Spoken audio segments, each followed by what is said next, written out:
Bueno, muy buenas tardes a todas y todos. Es para el Centro de Educación y Cultura Americana un agrado muy grande poder realizar este tercer panel de la mesa de Historia de la Educación Parvularia en América. Tenemos exposiciones de tres países, así que estamos muy contentos. Y con esta vamos a dar cierre a la 16ª jornada de Historia de la Educación en Chile y América. Bien. Les voy a pedir a todos quienes están, si en el chat de este Zoom pueden ir poniendo su nombre y de dónde vienen para guardar ese hermoso registro. ¿Ya? Voy a partir, me toca ser de moderador, presentando eh, a la mesa que nos congrega. Vamos a partir con la magíster Nubia Barrera Aldana, directora de licenciatura en Educación Infantil Montserrat de Colombia, y ella nos va a exponer la ponencia titulada De la educación preescolar a la educación infantil, retos, desafíos y formación docente. Profesora Nubia tiene sus 15 minutos. Bueno, muy buenas noches para todos. Es un gusto compartir esta mesa de diálogo, de trabajo con todos ustedes. Mil gracias a ti, Benjamín, y a la profe Olga por la invitación. Me voy a permitir compartir entonces mi presentación. Les agradecería si son tan amables de confirmarme si ya la están viendo, por favor. Sí, tiene que apretar para que se amplíe, pero se ve. Perfecto. Listo. Allí está. Bien. Muchas gracias. Bueno, he titulado mi intervención de la educación preescolar a la educación inicial y allí planteo algunos retos y desafíos que ello trae en nuestro país para la formación docente. Mi presentación va a girar en torno como a 4 elementos. En un primer momento quisiera compartirles unos hitos históricos sobre la educación inicial, infantil en Colombia. Posteriormente me centraré en un momento histórico muy importante para nosotros, marcado por la política de Estado para el desarrollo integral de la primera infancia, la Ley 1804-2016. Posteriormente les compartiré cómo esta ley nos trae a todas las instituciones que estamos a cargo de la formación docente, retos y tensiones. Y por último, les compartiré unas estrategias que hemos construido para resolver aquellos retos y tensiones. Bien, con relación a esos hitos de la educación infantil, ha sido muy interesante escuchar a nuestras anteriores ponentes de las otras jornadas, porque empieza uno a identificar unos elementos históricos comunes. Para nosotros, a principios del siglo XX, más o menos hasta el año 68, nuestros niños y niñas colombianos estaban sobre todo a cargo de, o más bien en lugares de asilos y hospicios, ¿no? Sobre todo instituciones a cargo de congregaciones religiosas. En general eran niños abandonados, niños que no tenían pues familias, pero eran los hospicios y esos asilos, esos lugares donde ellos permanecían. Ya sobre el año 69 al año 74 en Colombia se creó lo que se conoce como el Instituto Colombiano de Bienestar Familiar. Esta es una institución del Estado que propende por garantizar los derechos de los niños, niñas, jóvenes y adolescentes. Y entonces este instituto, que por supuesto todavía existe, empieza a tomar las riendas del cuidado, la protección y la garantía de los derechos de esos niños y niñas. Sobre el año 75 al año 88 en nuestro país, las políticas empiezan a reglamentar el primer grado de educación preescolar y lo formalizan dentro del sistema escolar obligatorio. Sin embargo, con una salvedad, ese grado de preescolar, que es apenas, o en ese momento era solo un nivel, no era obligatorio, pero sí era formal en tanto era el primer momento en que empezaba todo el sistema escolar nacional. Luego, entre el año 89 y 90, pues empieza a aparecer la Convención de los Derechos del Niño y esto hace, por supuesto, que en nuestro país empiecen a proliferar una serie de instituciones de educación infantil, privadas, estatales, a través de las cuales pues se empieza a brindar sobre todo cuidado a esos niños y niñas y de alguna manera una preparación para la escuela. Por eso el nombre de preescolar, ¿no?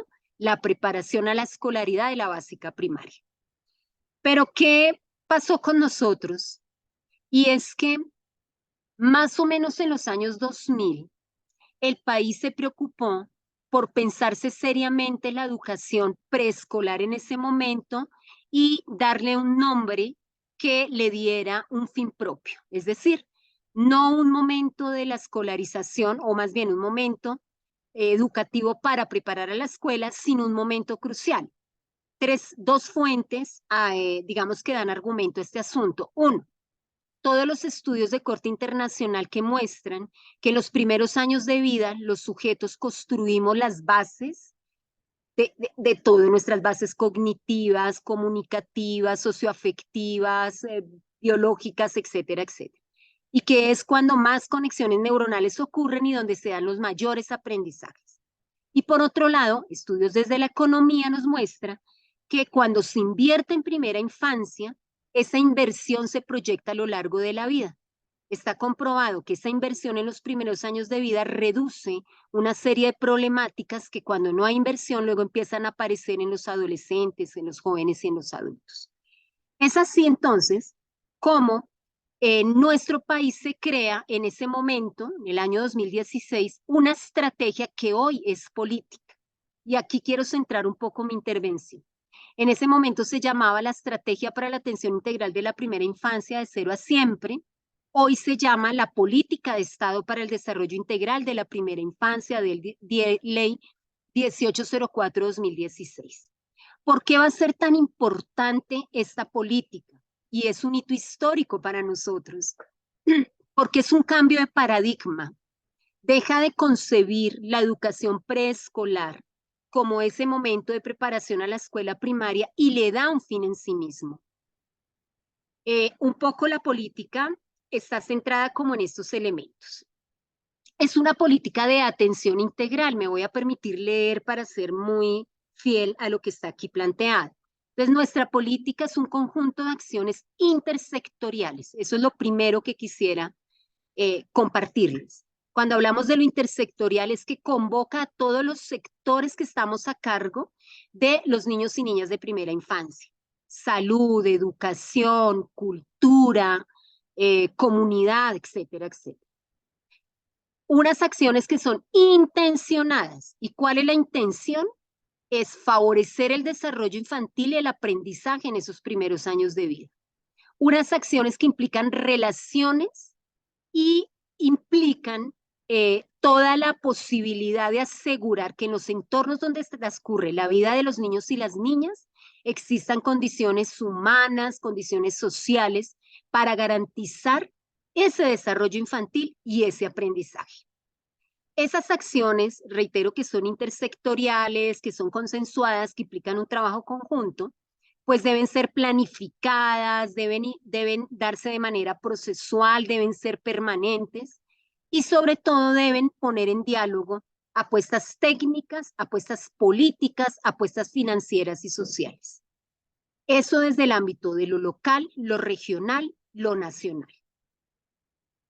Así las cosas, entonces esta ley nuestra, que reitero, marca un hito muy importante en la historia de la educación inicial en Colombia, porque cambia el paradigma, deja de poner al niño en un lugar rezagado y lo pone en el centro. Lo concibe como un sujeto de derechos, le da una participación activa, pone a los sectores a dialogar para promover ese desarrollo. Deja de pensarse que la educación preescolar prepara para la escuela y más bien que la educación infantil prepara para la vida y sienta las bases. En ese sentido es una ley que es pertinente. ¿Pertinente a qué? A las particularidades de los contextos donde transcurre la vida de los niños y niñas de la primera infancia. Es diferencial porque atiende precisamente la diversidad de infancias que tenemos en nuestro país. Ahorita me voy a referir un poco más a ello. Es continua porque implica un proceso de trabajo permanente, un proceso que se va planificando, se va evaluando, se va ajustando a las realidades de los contextos. Y es una ley que definitivamente nos pone en diálogo y nos reta.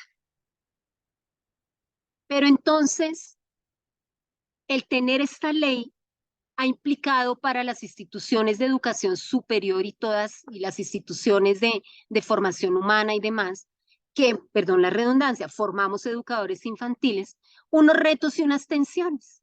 Y quisiera compartirles un poco nuestra experiencia. Nosotros desde el programa de licenciatura en educación infantil hemos estado acompañando procesos de cualificación, digamos que a nivel de formación continua, pero también pues todo el proceso de formación profesional.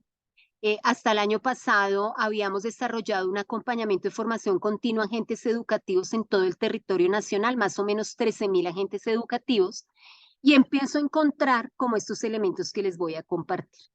Primer reto al que nos lleva esta política, la formación docente.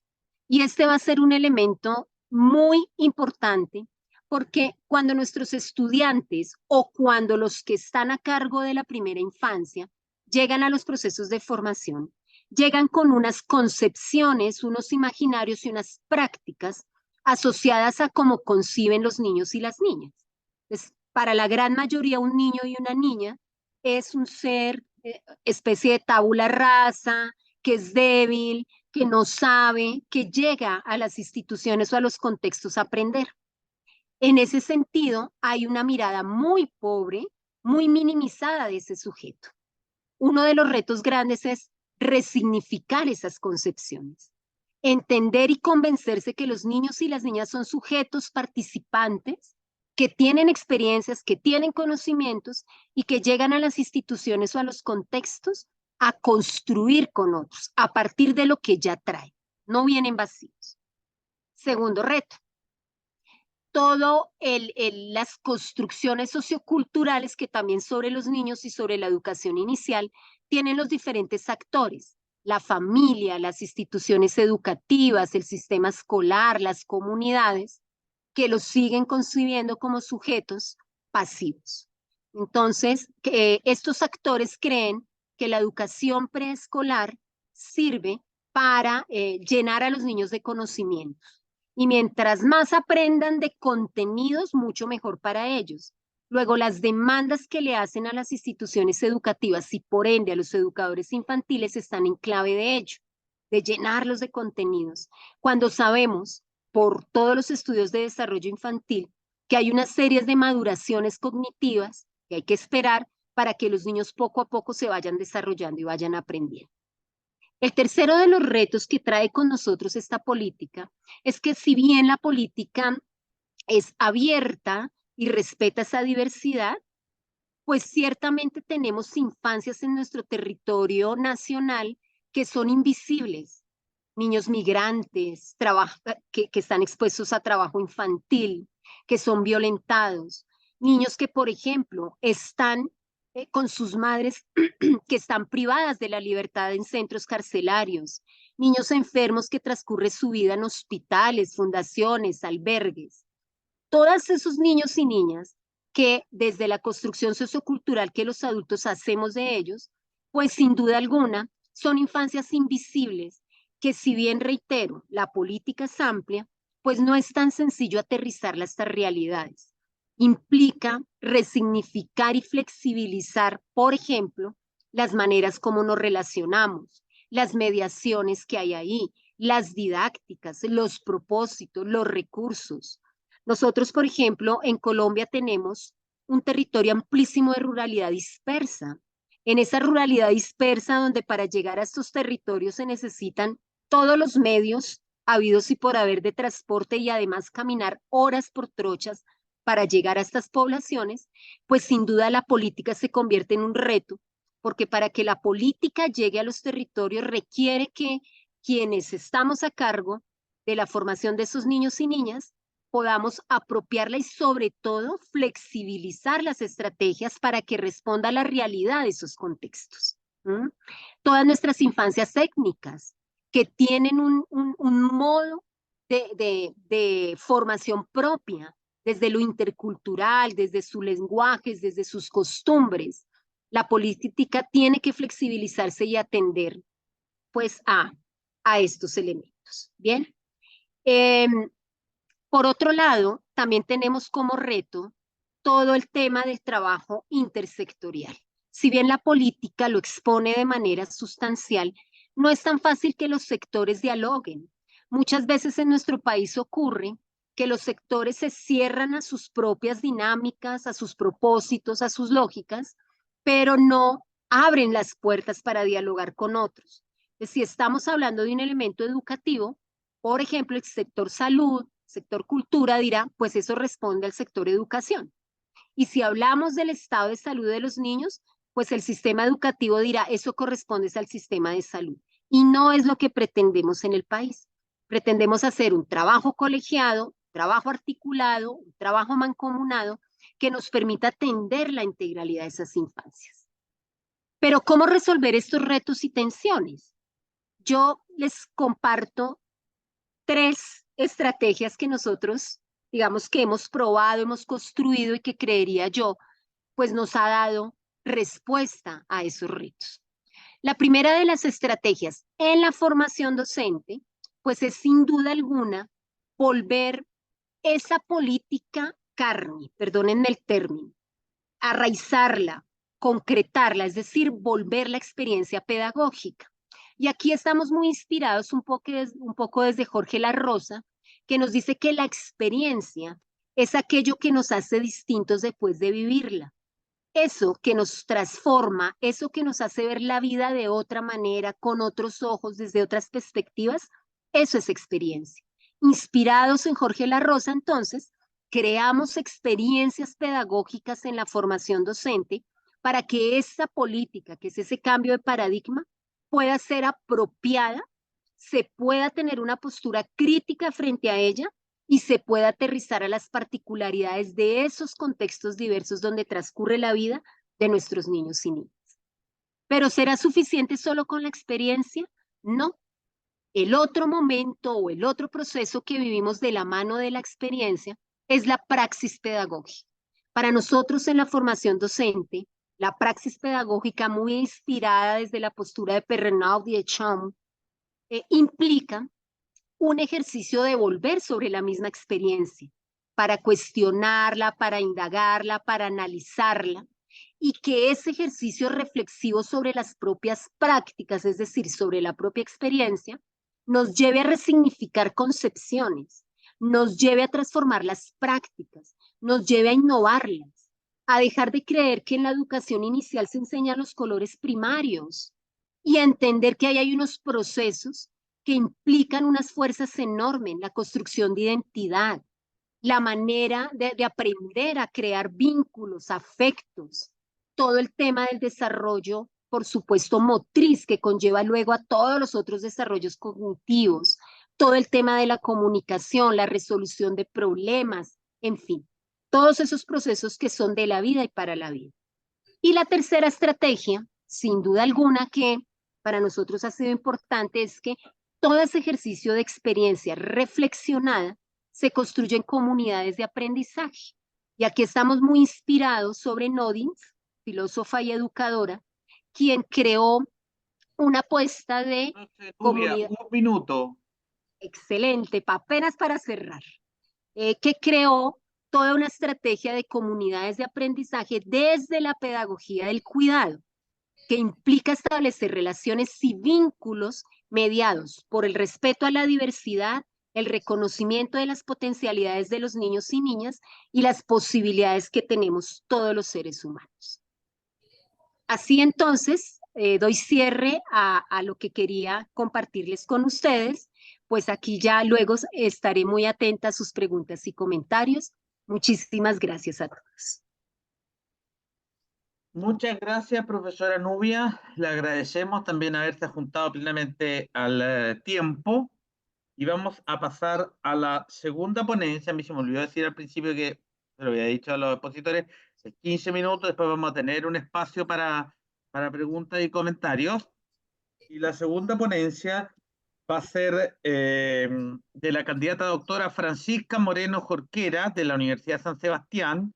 Ella nos va a poner una ponencia titulada Modalidades no convencionales en la historia de la educación infantil en Chile, visualizando el impacto social y educativo del que pocos hablan. Revisión bibliográfica desde los años 90 hasta la actualidad. Francisca, tus 15 minutos. Gracias, Benjamín, gracias como siempre por invitarme a estas mesas que con tanto agrado participo, ¿no? Y bueno, en función al tiempo también me agradezco que me avisen, siempre uno intenta abordar más. Pero bueno, la ponencia, como tú decías, se llama Modalidades no convencionales en la historia de la educación infantil en Chile. ¿Y por qué quise destacar las modalidades no convencionales o alternativas, ¿no? Porque también creemos, y se han hecho seminarios, congresos también acá en Chile, que deberían ser más visibles ante lo social, ante el mundo social, ante el mundo educativo, para dar cuenta de su impacto, independiente de, que después les voy a mostrar alguna cifra, independiente del porcentaje de niños y niñas que asisten a estos espacios no convencionales en todo el territorio nacional. Y efectivamente, del que pocos hablan, porque no está tan visibilizado, falta sistematización. Hay estudios que dicen que, como les decía, falta sistematización, falta visibilización, falta registro de las experiencias también, más allá de lo histórico, sino que cómo hoy día están impactando en la vida de estos niños y estas niñas en estos contextos, además de rurales, muy aislados en el país, ¿no? Entonces voy a tratar de apurarme un poquito. Bueno, y la fotografía que ven acá es de los conocidos CAPS, que es de antaño, es un programa no convencional en su momento, que inició el año 1971 y finalizó normalmente, lamentablemente por faltas de presupuesto, el año 1997. Entonces aquí pueden ver una fotografía que normalmente estos centros están orientados a niños y niñas de poblaciones en situación de vulnerabilidad social sobre todo. Continuando, bueno, aquí otras dos fotografías también de programas no formales, que en su momento se les llamaba no formales y luego pasaron a llamarse no convencionales o alternativos, de educación infantil. Y en el fondo porque más o menos desde los años 90 en adelante ya empiezan a institucionalizarse.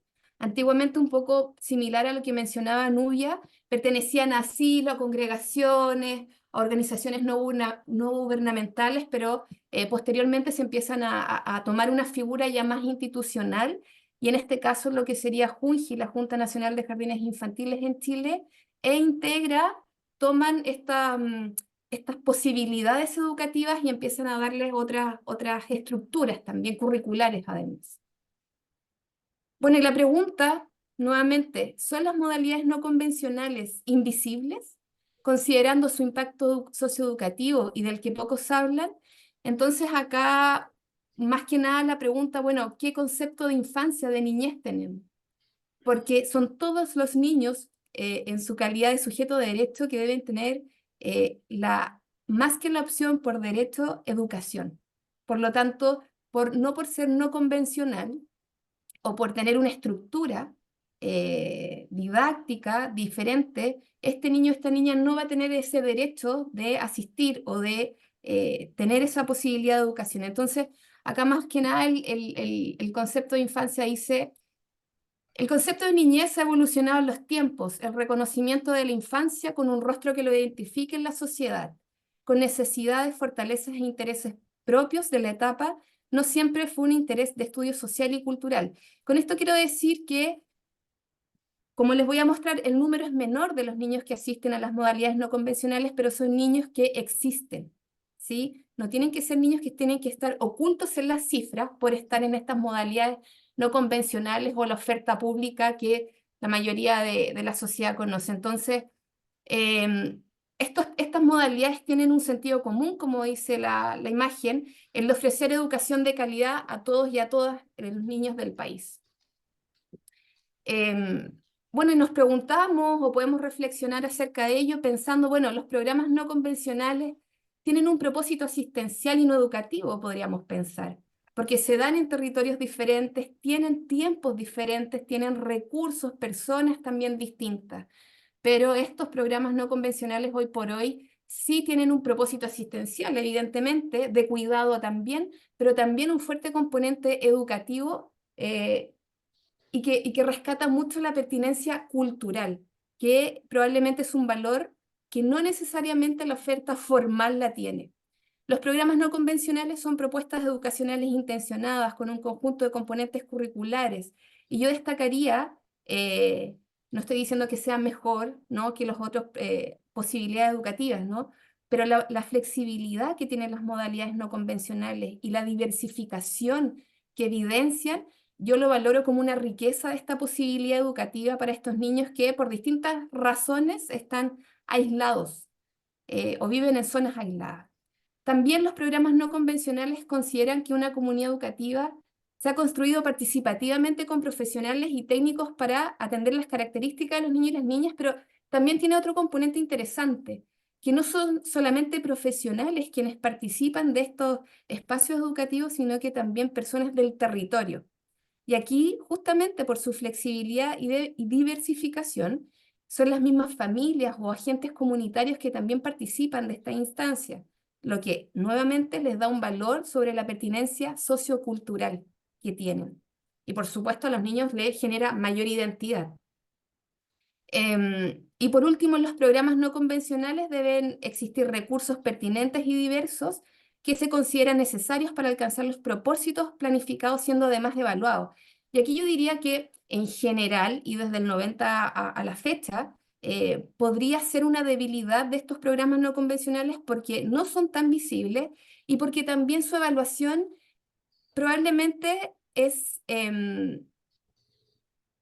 sí, Benjamín, te lo digo enseguida. Probablemente su evaluación no es tan sistemática, ¿sí?, sino que se asegura que el niño pueda asistir, pero la evaluación en términos de aprendizaje no es tan sistemática. Y también probablemente se pone más atención en cuánto cuesta esa modalidad en vez de cuánto aprenden y cómo aprenden estos niños como derecho, ¿sí? Al finalizar te doy la página, Benjamín.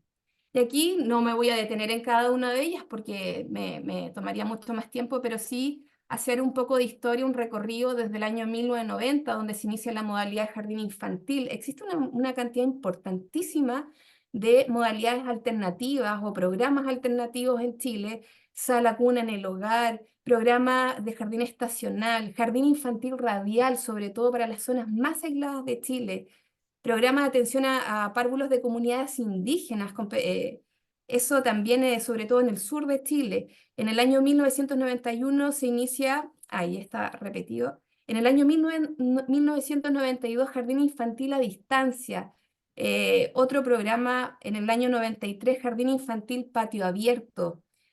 En el año 94 las veranadas pehuenches, que no son permanentes en el tiempo, son momentos de el verano en donde agentes educativos acompañan a los niños y a sus familias, mientras sus familias trabajan en la recolección. En el año 1996 se implementa el Jardín sobre Ruedas también, que es un bus que acompaña, que lleva la educación, ¿sí?, a distintos lugares también aislados. La sala cuna en el consultorio, los centros estacionales. En el año 99, y si no me equivoco, Nubia también lo comentó, parece que en Colombia también, ¿cierto? La sala cuna en recintos carcelarios, que independiente de la cantidad de niños o bebés que asistan, es un derecho y por lo tanto tiene que existir. Y yo diría que de los más visibles, entre comillas, hoy día, en la actualidad, son los centros educativos culturales de infancia, los CESIS, perdón, de la Junta Nacional de Jardines Infantiles. Y así sucesivamente. Bueno, y algunos criterios, como les comentaba, que dan respuesta a estas modalidades no convencionales que, reitero, creo que necesitan ser más visibles, más conocidos, sobre todo en el mundo educativo, que responden al principio de actividad del niño, es decir, se les otorga, ¿no?, efectivamente este rol protagónico, efectivamente, porque además son grupos más reducidos también. Entonces, probablemente el niño y la niña tienen un rol más protagónico. Bueno, la participación, y aquí este criterio es clave, más allá del niño que es central, ¿no? Pero las familias, cómo participan, cómo se hacen parte de estos propuestas educativas. Es bastante alto el interés que tienen, por ejemplo, en los jardines, en los buses sobre ruedas o en los contextos carcelarios también, cómo las familias aprenden algunas pautas de crianza con sus hijos y hijas, además que estos niños están en un contexto de privación de libertad también, entonces son contextos complejos, por lo tanto la participación es esencial. Nuevamente, flexibilidad, integralidad, pertinencia cultural, sostenibilidad, etcétera. Aquí yo creo que la sostenibilidad ha sido un punto de tensión en general en las modalidades no convencionales, porque si uno mira la historia, yo mostré algo muy resumido, la sostenibilidad hace que hayan programas evidentemente que por demanda local vayan cerrándose y otros se vayan abriendo. Incluso otros que se vayan aumentando en número a través de todo el territorio nacional. Entonces eso también es interesante. Bueno, ¿cuánto presupuesto se le está otorgando a estas modalidades no convencionales? Porque comparativamente el número de niños que asisten es mucho menor que los que asisten a la oferta formal. Por lo tanto, no hay que invisibilizar al niño, porque puede ser uno que asista, pero ese niño necesita un presupuesto por su derecho a educación. Entonces yo creo que hay que tener una conversación sobre esa posibilidad de sostenibilidad desde el presupuesto. Y aquí algunas características, bueno, como les decía, me voy a mover un poquito, que comparativamente los tipos de educación me voy a centrar en lo formal y lo no formal, no en lo informal. Claro, la flexibilidad es un criterio que se destaca en lo no formal, antiguamente, hoy día lo alternativo no convencional, en la innovación también. Tiene mucho de autogestión los programas no convencionales, dependiendo de la oferta que haya. También son diversificados y por supuesto son bastante espontáneos porque, reitero, responden con mucha pertinencia cultural a las necesidades, a los intereses de los niños y las niñas locales. Y aquí una matrícula, de la última matrícula que está dispuesta del año 2023, aquí les quería mostrar, en total en Chile, los últimos datos que aquí ven, se da cuenta que existen 342.074 niños y niñas que asisten a salas cunas y jardines infantiles tradicionales Junji Integra, según y del Ministerio. En comparación a la cantidad de 7.969 niños y niñas, lo que corresponde cerrando a un 3%, comparado con el resto de niños y niñas que asisten a los espacios tradicionales. Pero nuevamente, ¿le vamos a dar visibilidad a este 3%? ¿Es necesario por derecho? Tienen que ser sostenibles, aunque sea un 3%, no se puede minimizar este 3%. Y yo diría que en el debate, en los diálogos también con estudiantes, pocos se conocen de algunas otras modalidades porque van por territorio. Hay modalidades que se implementan en la zona norte de Chile que no existen por naturaleza en la zona sur y así también en la zona centro. Y solo para avanzar, aquí se demuestra, por supuesto, que en la región de Parinacota, por ejemplo, no existen jardines familiares, pero sí hay un número que va en aumento hacia la región de Valparaíso. O por otro lado, interesante, porque la región de Arica y Parinacota, que son más aislados y tienen menos niños también, sí los jardines comunicacionales actualmente, estos 2023, hay un número mayor de matrícula de niños y niñas que asisten o participan de este jardín comunicacional y también que a las familias les sirve bastante porque les ayudan justamente a la crianza y a la educación de sus hijos e hijas. Por otro lado, vemos que los CESI, que son los que hay mayor presencia a nivel nacional, van en aumento, si ustedes se fijan, desde las regiones. En este caso, por ejemplo, los CESI, miren, en la región metropolitana hay 106, ¿sí? En el jardín familiar, en otras regiones 263, jardín étnico en la región de Biobío hay un número de matrícula de 8. Son 8 niños los que asisten. Pero esos 8 niños necesitan ese programa, por lo tanto, por ello está presente. Entonces no se puede no visibilizar esa necesidad y esa demanda. Y por último, las regiones más australes de Chile, aquí vemos que hay una ausencia de programas no convencionales, pero no es porque Minuto, no... profesora Un Francisca. minuto, perfecto. No es porque no quise, no haya necesidad. La razón es porque no existe la demanda, pero sí se mantiene el jardín comunicacional nuevamente como en la zona norte de Chile extrema. Y aquí solamente mostrarles una foto de un jardín infantil étnico del año 2018, cuya característica es que se da afuera, fuera de la sala, fuera de esta concepción tradicional de escuela o de jardín infantil o de sala cuna, y hay pertinencia cultural, se convive con la comunidad, se aprenden patrones culturales, por lo tanto hay continuidad de ello. Bueno, eso, finalmente la pregunta nuevamente, ¿son las modalidades no convencionales aún invisibles o son necesarias de visibilizarlas, independiente de este 3%, considerando su impacto socioeducativo, del que poco se habla y del que poco hablamos? Muchas gracias. Muchas gracias, profesora Francisca, por ajustarse al tiempo. Y hicimos un cambio de expositoras, porque la vez pasada, en el panel anterior, la profesora Digna Mera y la profesora Vanessa Mendoza no pudieron exponer por problemas de conectividad, eh, y las invitamos a exponer ahora, ¿ya? Presento a la profesora Magíster Digna Mera y a la profesora Lady Mendoza, la primera directora de Educación Inicial de la Universidad Laica Eloy Alfaro Maraví, y la segunda directora de la carrera de Pedagogía de la Cultura Física de la misma institución, y nos traen una ponencia titulada Historia de la Educación de Párvulos en Ecuador. Eh, sus 15 minutos. Al final de las 3 ponencias, que está en la tercera, profesora Gerda, va a haber espacio para preguntas. La primera pregunta ya está ganada. Adelante a la representante de Ecuador. Listo, muy buenas tardes, noche.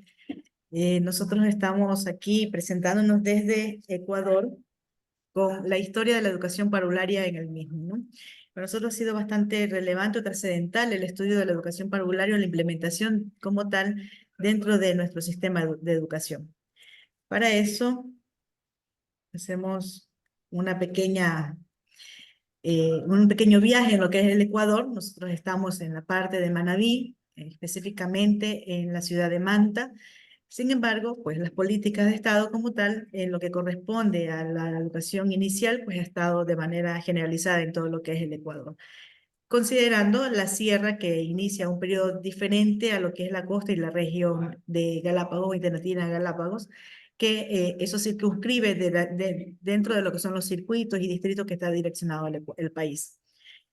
Nosotros como Estado republicano, haciendo hitos de la historia como tal, el Estado republicano se interesó desde los inicios como tal en crear un sistema de educación público que sirviese para la educación y la formación moral y cívica.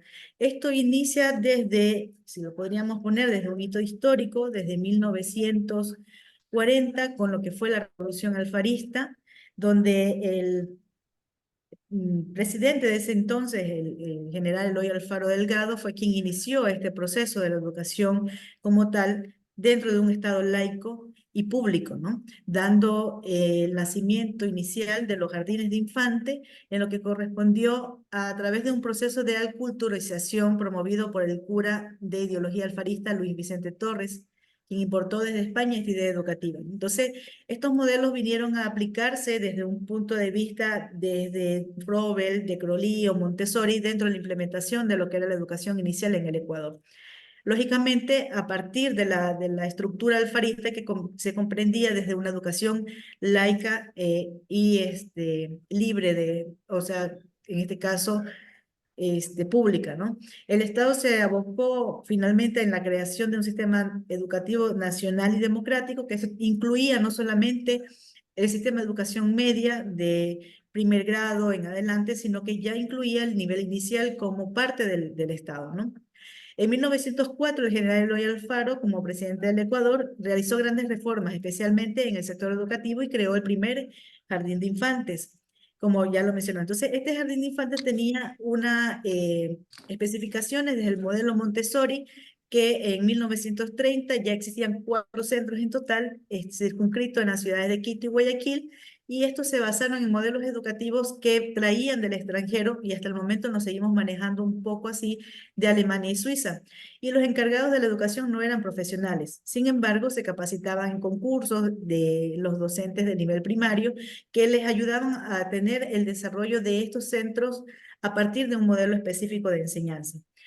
Asimismo, haciendo esta parte de delito, tenemos algunos modelos que fueron adaptados dentro del proceso de la educación inicial, en ese entonces, o educación preescolar, por así decirlo. Iniciamos con lo que fue Frober, desde ese modelo, con el primero de implementarse en el Ecuador. Sin embargo, tenía ciertas nociones de lo que era el montessoriano. Pero ya en 1914 y 1916 vino la primera misión alemana, la que incluyó el proceso de el desarrollo o implementación del modelo montessoriano dentro de la educación preescolar.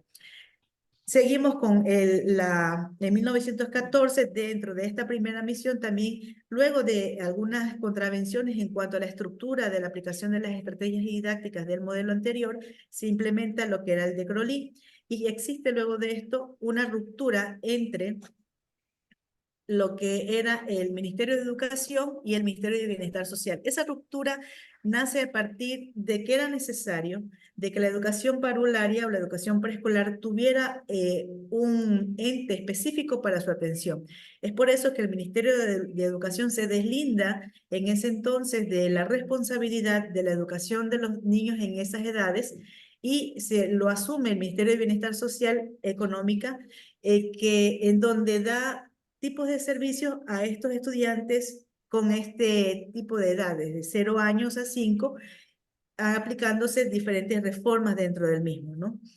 Entonces, pasa de estar dentro del Estado como Ministerio de Educación y al nuevo Ministerio de Bienestar Social.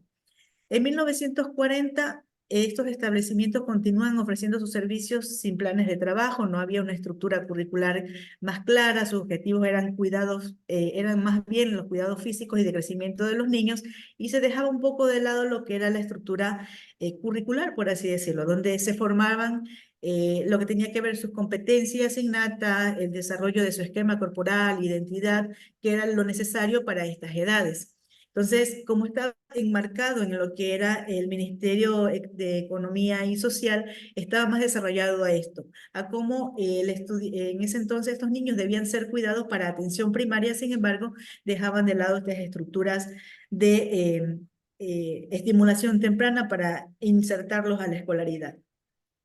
En el año 1940 se impulsa el primer reglamento y plan de actividades para los establecimientos preescolares, surgieron nuevas reformas, enfoques sobre la organización, programas y sistemas de evaluación e infraestructura, entre otros, dentro de una estructura de acompañamiento, por así decirlo, que pudiera tener esa base estructural para que los chicos pudieran insertarse al sistema educativo. Entonces, en este momento ya se desarrolla un reglamento más claro acerca de qué es lo que se quería trabajar con los niños en la edad preescolar. En la década de los 80, el Estado no impulsó una educación integral para los infantes, solo apoyó programas y servicios infantiles para las comunidades más vulnerables del país. Como estaba dentro del Ministerio de Economía y Social, estaba dentro de sus funciones, por así decirlo, dentro de sus roles. Sin embargo, el Estado no los vinculaba a este nivel a la educación escolarizada, sino que lo dejaba dentro de un ministerio que no hacía más que impulsar programas infantiles como CNH, guarderías, centros de estimulación temprana, que no direccionaba más allá que solamente este tipo de atención, servicios específicos dentro del Estado. En la década de los 90, como ustedes pueden observar, en el Ministerio de Bienestar Social crea una red comunitaria de atención a la infancia no convencional, que ejerció el rol del rector y ejecutor por medio del convenio de cooperación con organizaciones comunitarias. Esto también se establecieron con ONS, con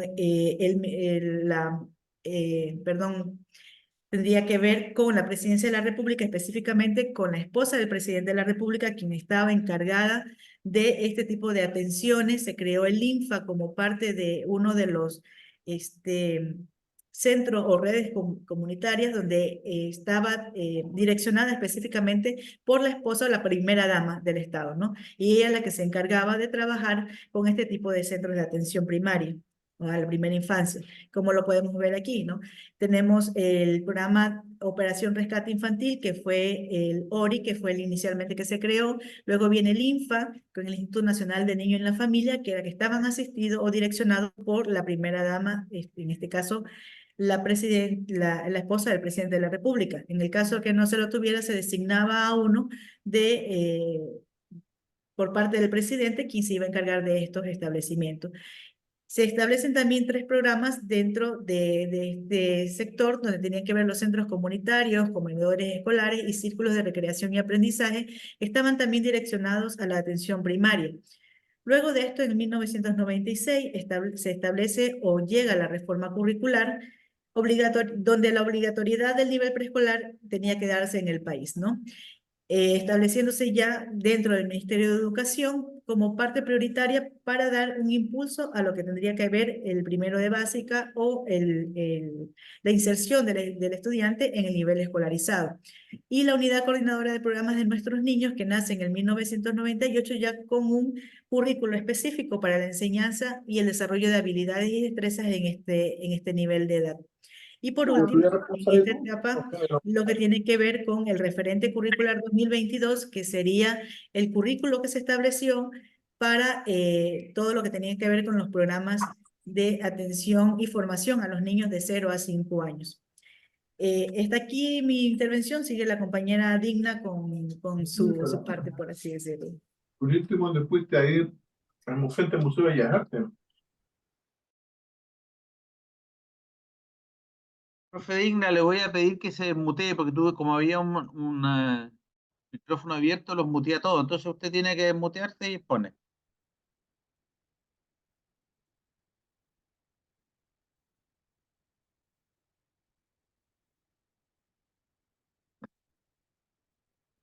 La, eh, Lady, la profe Digna tiene la cámara apagada.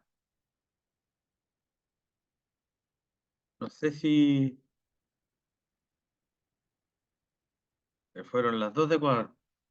Parece que hubo un problema con la señal en Ecuador. Creo que se salió, Ah, porque no. no la veo. Profe, claro, no está. No Parece está. que sigue usted entonces. Ok, sigo, entonces voy a compartir. Exacto. Sí, sí. Bueno, seguimos con lo que era la parte del 2002, con lo que es el currículo nacional. Bueno, empieza el Plan Decenal de Educación, este Plan Decenal de Educación en el 2006 y 2015, se establece a partir de 8 políticas de Estado. Y esto viene con la refundación del Estado, con el establecimiento de una nueva Constitución de la República del Ecuador, donde dentro de la aceptación de esta política se establecen 8 políticas donde estaban direccionadas a la universalización de la educación inicial como parte inicial y demás políticas que estaban involucradas con el sector educativo. Y esta universalización correspondía el trabajar con niños de 0 a 5 años ya dentro del Ministerio de Educación con un currículo específico que direccionara a que ese desarrollo de habilidades y destrezas que se declaraba en ese currículo pudiera ser la catapulta para el currículo del nivel medio superior dentro de la educación media. Luego de esto, o se enfatiza más bien este Plan Decenal de Educación con el Plan Nacional para el Buen Vivir, que se establece también a partir del restablecimiento de la nueva Constitución de la República en el 2008, hasta el 2013. Cada uno de estos documentos fueron ejecutados con planes de intervención luego que se dieran los primeros resultados de aplicación. Luego estamos con el Plan Nacional de Desarrollo, es decir, una vez que se implementa el plan decenal, tiene sus resultados específicos dentro de la evaluación, el Plan Nacional para el Buen Vivir, que estaban vinculados dentro de la Constitución de la República, y sus resultados, nace un nuevo Plan Nacional del Desarrollo, toda una vida. Este ya involucra no solamente objetivos específicos para la educación universal dentro del nivel primario, secundario y universitario, sino que ya inserta lo que es la educación inicial.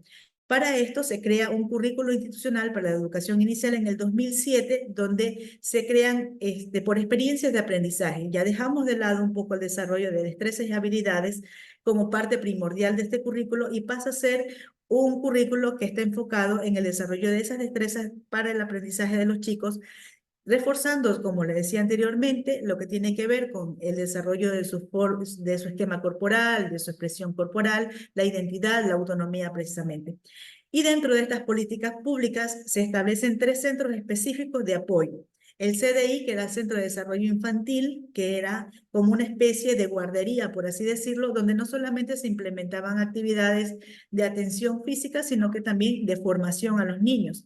El CIB, donde eran los centros infantiles del buen vivir, que se vinculaban con lo que establecían las políticas del Plan Nacional para el Buen Vivir, que tenían relación con el fortalecimiento de los chicos para su autonomía precisamente. Y los NH, creciendo con nuestros hijos, tenía 2 connotaciones. Los NH se creaba un centro dentro de los barrios, dentro de las comunidades de atención una vez a la semana. Sin embargo, las profesoras parvularias o las profesoras de asistencia iban todos los días a las casas a hacer un proceso de estimulación temprana con actividades planificadas y específicas en conjunto con los padres de familia, en donde ellos le enseñaban a las madres o a los padres de familia o la familia con la que se involucraba el niño cómo debía desarrollar las actividades para ese nivel, de tal manera que ellas pudieran tener ese apoyo en casa y luego, cuando iban a los centros una vez a la semana, pudieran desarrollar las diferentes actividades específicas ya para el estudiante dentro de un nivel no escolarizado como tal, pero que sí direccionara al involucramiento con la escuela.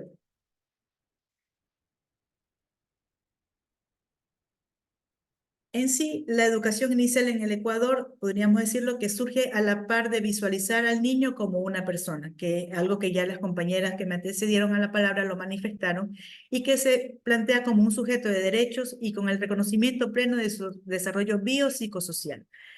El aporte de las nuevas leyes y corrientes pedagógicas, que en este caso tenemos permanentes capacitaciones con el FUNCI y el OMEP, que fueron 2 instituciones que fueron importantes y trascendentales en lo que es la educación parvularia e inicial en el Ecuador.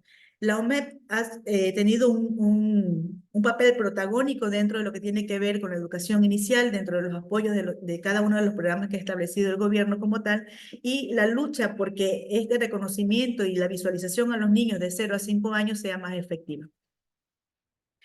Asimismo, el Ministerio de Educación creó un sistema de declaratoria de escuelas del buen vivir y calidad para apoyar al proyecto de educación inicial, fortaleciendo a todos los establecimientos educativos públicos, donde no solamente trabajó con la parte curricular académica, sino que se involucró mucho con lo que tenía que ver con la infraestructura, la construcción de baterías sanitarias acorde a la edad de los chicos, fiscalización en instituciones educativas públicas, donde permitiera hacer esa auditoría ciudadana que dijera qué es lo que estaba pasando con esas instituciones y no hacer caso omiso a los requerimientos de los niños, ¿no? Y por último, ejecuta y vela por el cumplimiento de los estándares de calidad educativa, que es uno de los requisitos fundamentales para la creación de nuevos centros de educación inicial. Entonces, la educación inicial en el Ecuador se fortalece específicamente con un currículo ya estructurado y estandarizado con la calidad que se requiere para estos niveles, con los modelos educativos específicos para el reconocimiento de los chicos como ente integrador de la sociedad, la revalorización de los docentes de educación inicial, las tendencias que nos involucran dentro de este sistema que tiene que ver con las TICs, con la interculturalidad, la educación inclusiva y cómo esto se puede integrar también con un aprendizaje personalizado desde las aulas y fuera de estas, en cada uno de los contextos en los cuales los chicos se pueden involucrar. y el desarrollo integral holístico de los chicos o de los niños, que no solamente involucre al profesorado, sino que a toda su comunidad circundante, padres de familia, familias externas, la escuela, la sociedad como tal, el barrio, por así decirlo, que son partes fundamentales de su formación y de su crecimiento. Bien, y eso es nuestra exposición. Un gusto haber dado un resumen de lo que es la educación inicial en el Ecuador. Espero no haberme dilatado en el tiempo, entonces eso, muchas gracias.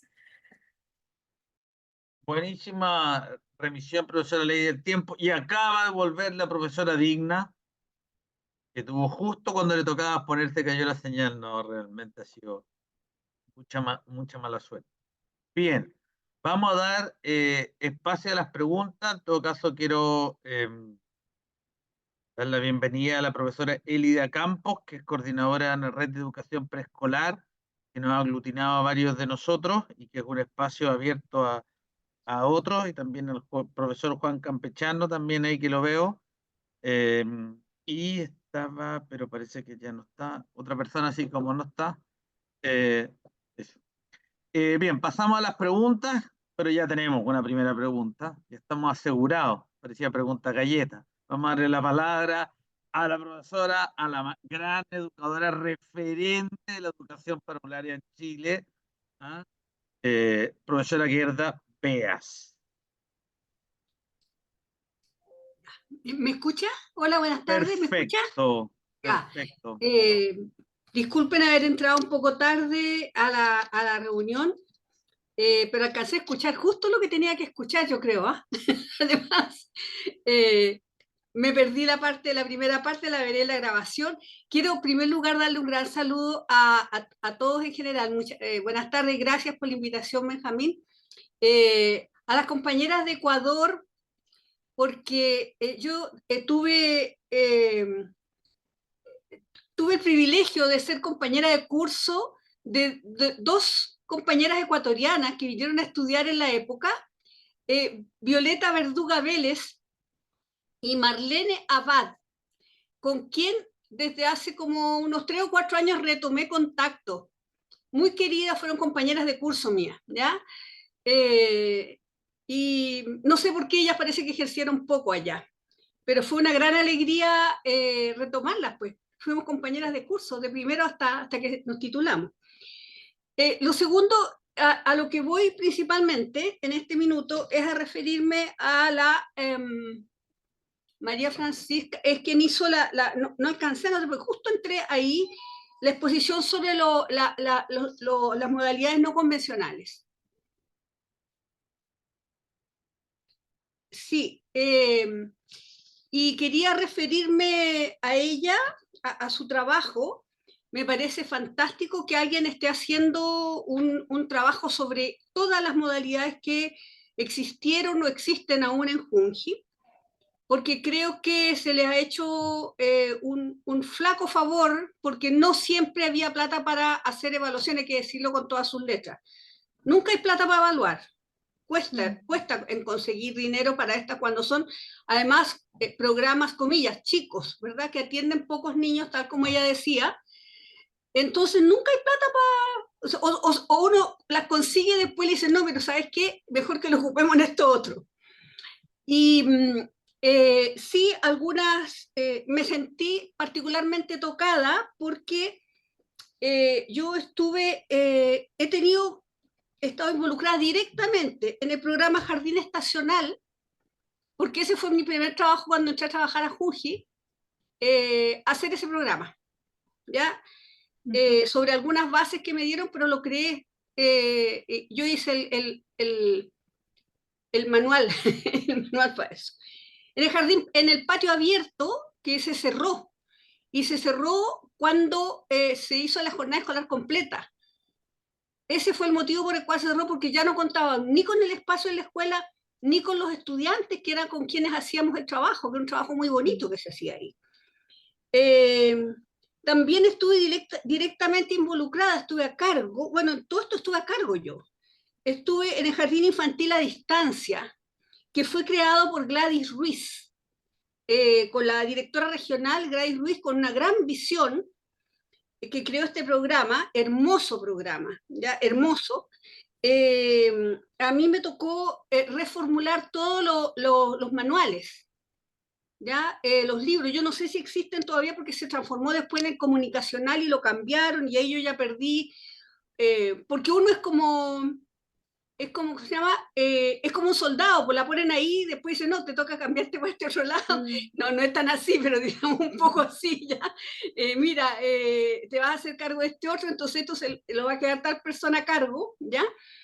Entonces uno, por sanidad mental, yo por lo menos trato de no seguir ligada a los programas porque las personas tienen derecho a ponerle su propio sello, ¿no? En virtud de lo que ven, ¿ya? También el jardín a distancia, desde mi punto de vista y desde fuera de la institución, yo ya salí el año 2017 de la institución, yo creo que cuando se mezcló y se hizo con el jardín comunicacional, creo que perdió identidad ese programa y perdió mucho de lo que tenía, de la impronta que le dio Gladys Ruiz, que era maravillosa, ¿ya? Y también, otro programa que también se perdió por razones de ampliación de cobertura fue la sala cuna en el hogar. También se perdió porque esa sala que se ocupaba para sala cuna en el hogar se transformó, o sea, por una cuestión, digamos, de lógica económica, por decirlo así, donde se atendían 8 niños diarios, pasaron a ocupar 20 niños, ¿ya? De jornada diaria. Entonces, en todas estas modalidades en algún momento yo toqué, ¿ya? Yo trabajé desde el 1992 hasta el 2017 en la Junji. Y fui parte del equipo técnico, un equipo técnico precioso en que estábamos todos. La creación de estos programas, yo no sé si tú la viste, disculpa, es un libro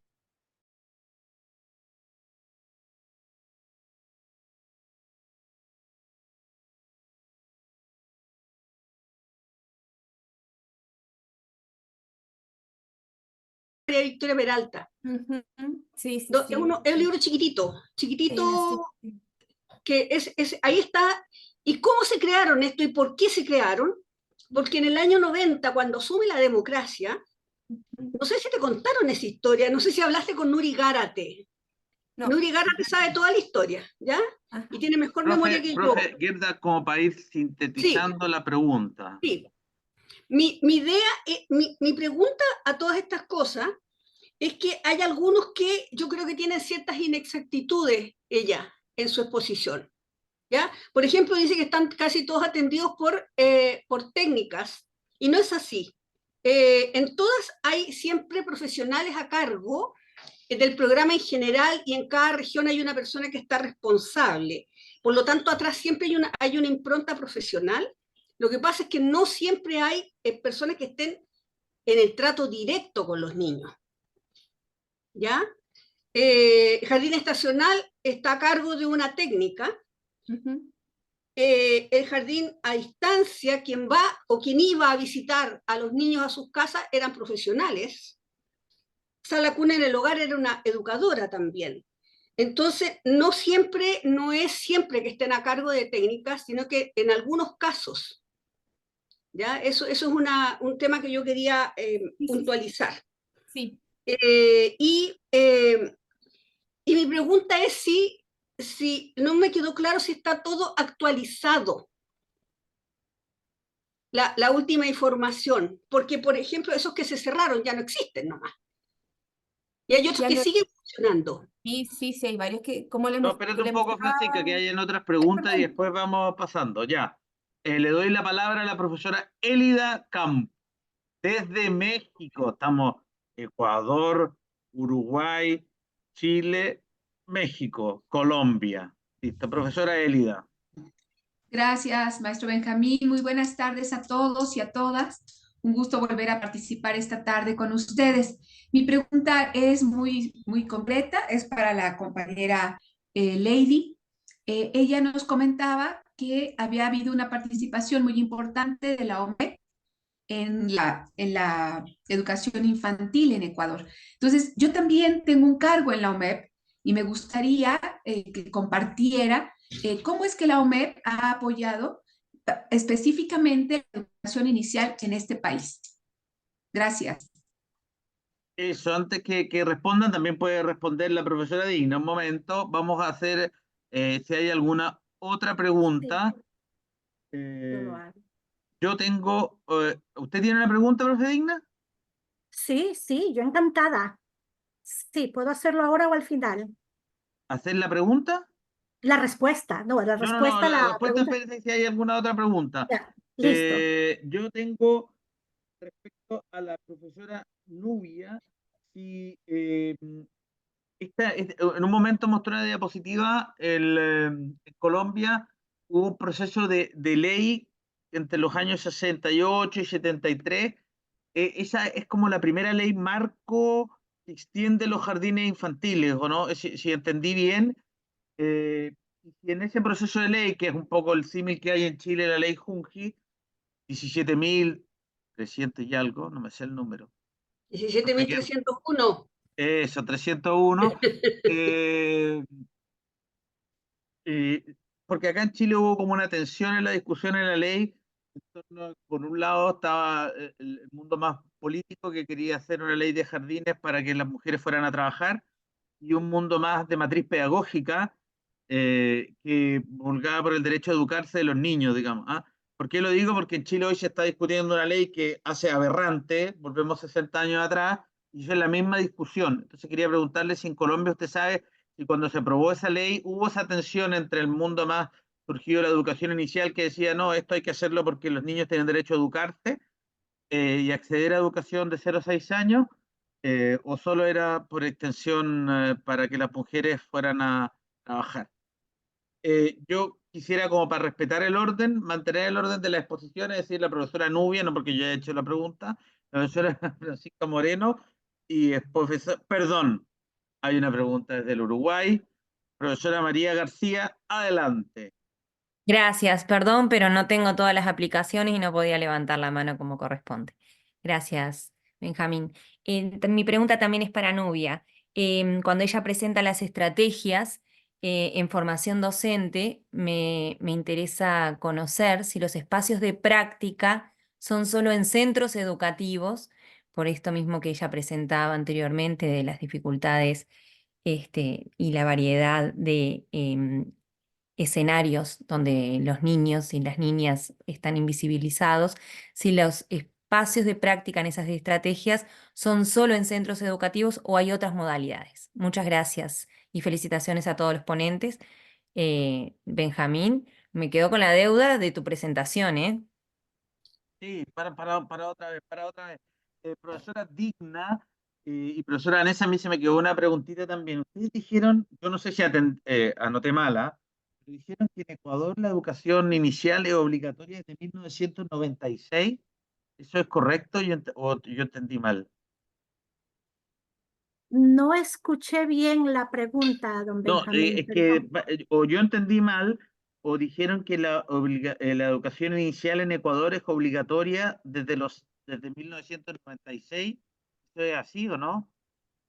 No, se implementa la educación inicial, sin embargo, la obligatoriedad empieza ya a partir de el Plan Decenal de Educación y la universalización de la educación en el 2006, 2008, una vez que se crea la nueva Constitución de la Ya, República. entonces les pregunto un poco si me pueden explicar el contexto de cómo se logró que la educación inicial fuera obligatoria, porque en Chile no es obligatoria. Entonces eso me llamó la atención. Otro retroceso de Chile, que en un momento era la vanguardia de la educación parvularia latinoamericana. Entonces, para ser respetuoso, profesora Nubia, profesora Francisca, y después dupla, profesora Lady, profesora...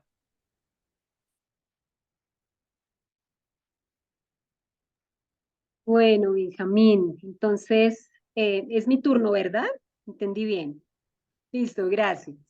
Bueno, respecto a tu pregunta, efectivamente sobre los años 70, dentro de la política de educación en Colombia, se incluye el grado de educación preescolar dentro del sistema educativo formal. Aunque no es obligatorio, sí se formaliza en ese asunto. Y nace por dos razones, que era tu pregunta. Por un lado, por una preocupación que el Ministerio de Educación junto con el Instituto Colombiano de Bienestar Familiar tenían por brindar una educación de calidad que propondiera por contribuir al desarrollo emocional, cognitivo, social y comunicativo de los niños de la primera infancia. Pero por otro lado también para resolver ese problema que tú ya estabas planteando, para que en aquellas familias donde las mamás tenían que salir a trabajar, pudieran estar los niños en una institución que los protegiera. Entonces, digamos que eran las dos vertientes. Ciertamente, como decía, el Instituto Colombiano de Bienestar Familiar, que ha sido pues pionero en esta labor, en esos momentos tenía una función mucho más de cuidado que una función pedagógica. Hoy ya tiene una apuesta mucho más pedagógica. No sé si respondí a tu pregunta, Benjamín. Bien. Y frente a la pregunta que la maestra María me hace, muchas gracias por su pregunta, María. Bueno, me haces una pregunta que me emociona.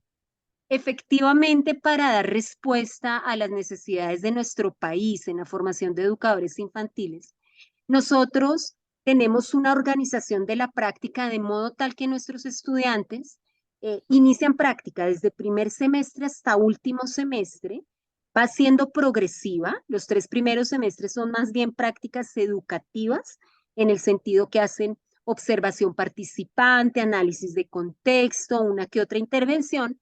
A partir de cuarto semestre ya hacen práctica pedagógica con todo lo que eso significa.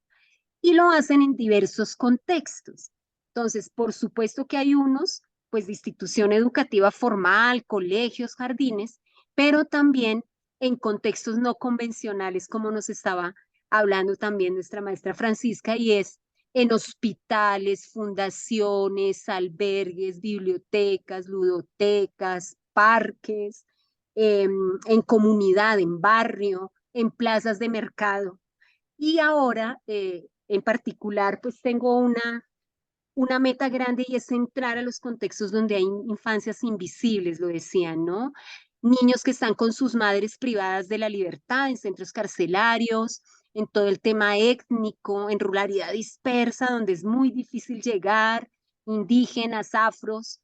Entonces sí, hay una diversidad de prácticas para abrir la mirada frente a las infancias y la educación infantil. Muchas gracias, maestra María. Bien, ahora la profesora Francisca. Sí, gracias a todos. Bueno, profesora Yerba, gracias por sus comentarios también. En algún momento la voy a visitar si tiene el tiempo disponible para que conversemos también, por supuesto. Y bueno, sobre lo que usted mencionaba, obviamente no da el tiempo para caracterizar cada una de las propuestas educativas a lo largo de la historia incluso, pero efectivamente hay un equipo de profesionales siempre detrás de los equipos técnicos.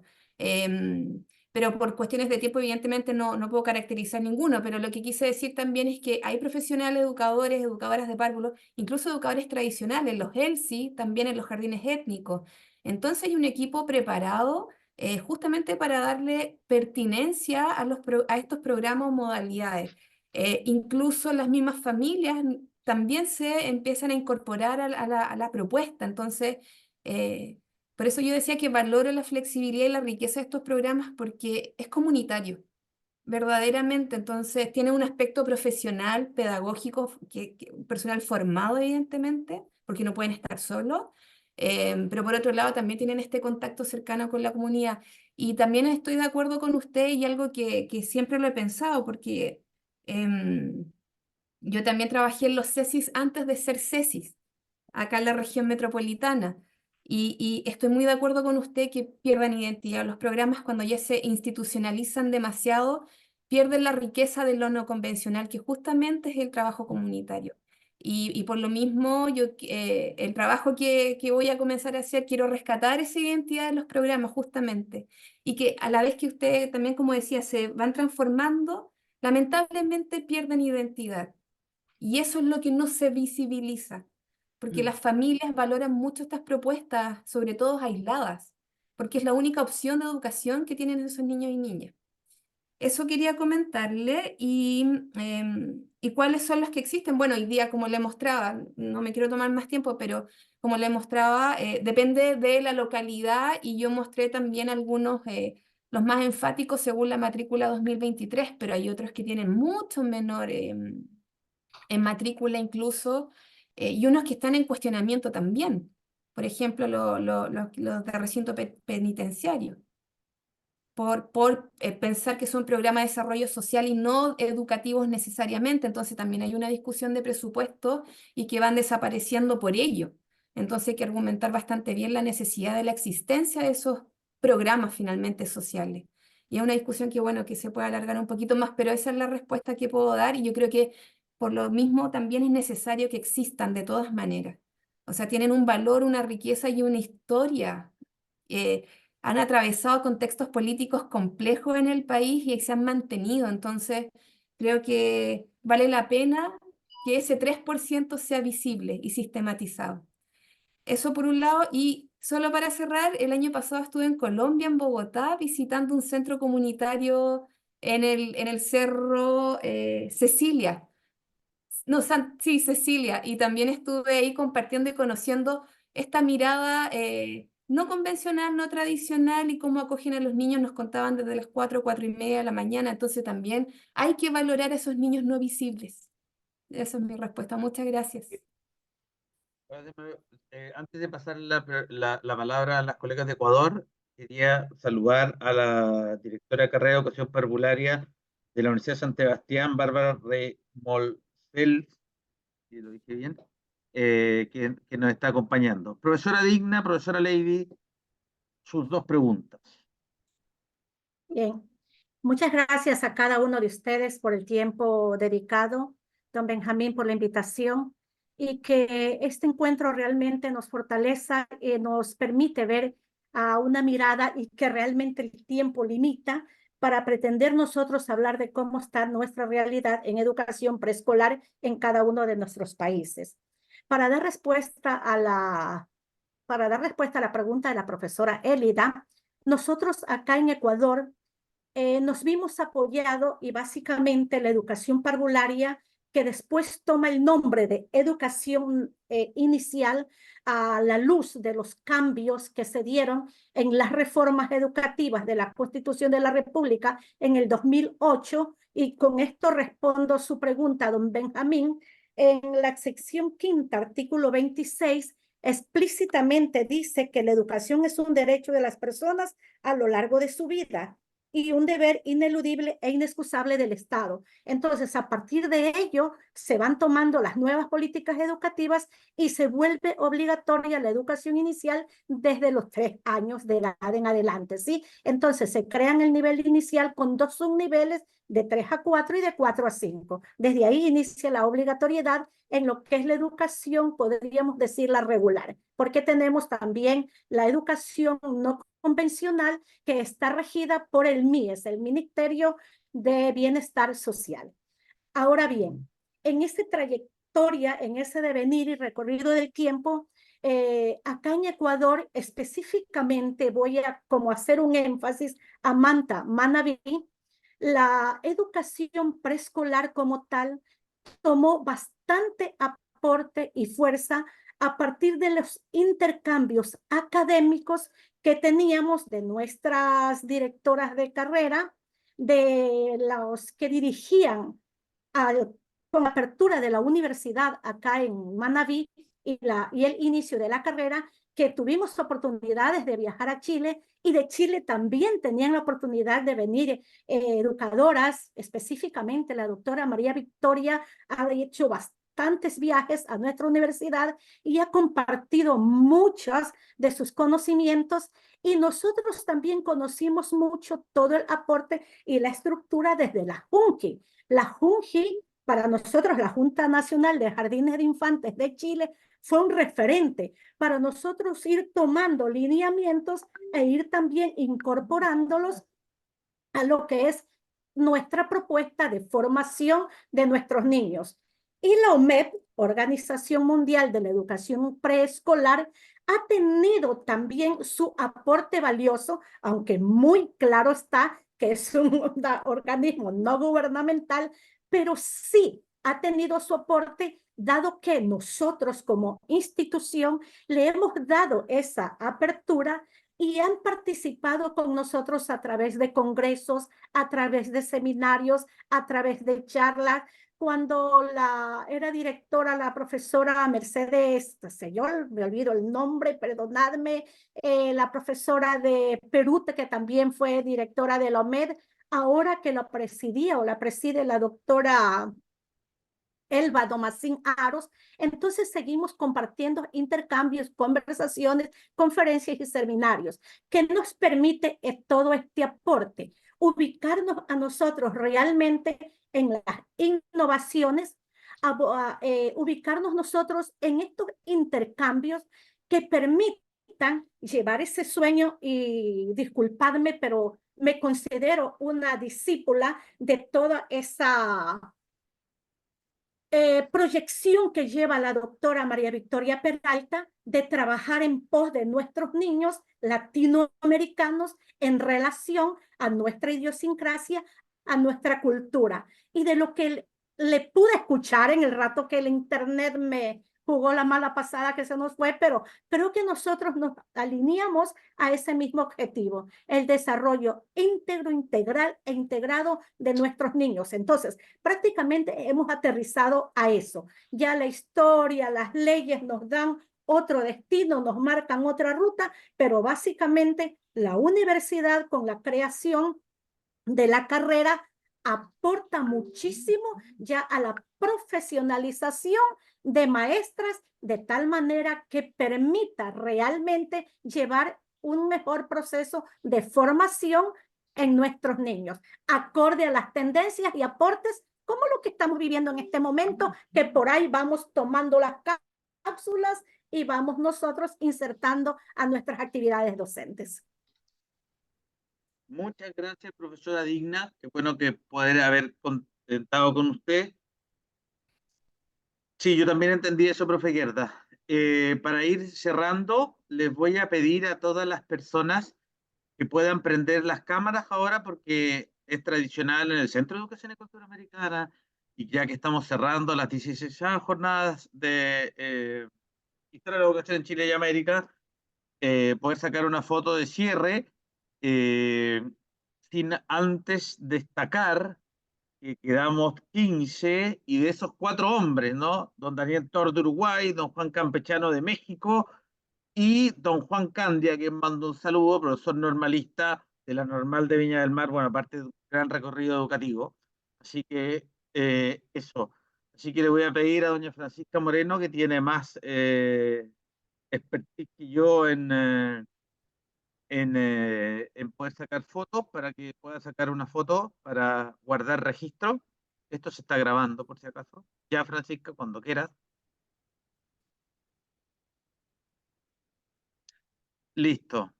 Y con esto damos por cerrado estas jornadas. Agradecemos la presencia de Colombia, de Ecuador, de México, de Uruguay, de Chile. En otros 2 días nos acompañaron desde Argentina. Estamos súper contentos. Vamos a seguir trabajando en conjunto. Eso ya queda asignado.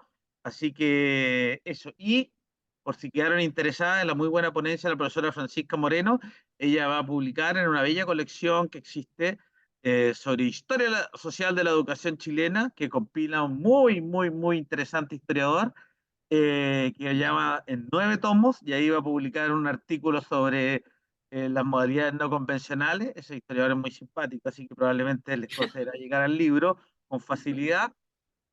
Así que, sin más propaganda, doy por cerrada esta jornada. Les agradezco mucho y nos estaremos viendo. Que estén muy bien. Chao, chao.